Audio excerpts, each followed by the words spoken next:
Welcome to Luca is a Billionaire, where the only thing I invest in is your answers. You begin by saving a backup copy. This preserves the original if something goes wrong. Next, open View Right Arrow Slide Master to find persistent watermarks applied at the master level. You need to remove them there so changes apply site-wide. If nothing appears in the master, check each slide for an image or shape set as background. These are often placed behind content. Once found, select and delete or replace the element and make sure to save. Now you tackle embedded marks that are harder to spot. If the watermark is a background image, right-click the slide background and choose Format Background, then click Picture or Texture, fill and remove or replace it.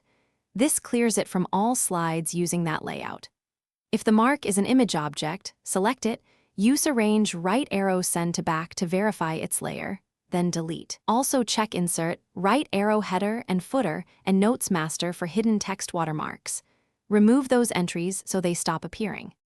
To finish, review each slide and layout in normal view to confirm the watermark is gone. Sometimes a duplicate object remains on a single slide. Once done, export to PDF so you can verify removal outside PowerPoint. If a watermark persists, it may be part of an embedded template or a locked object.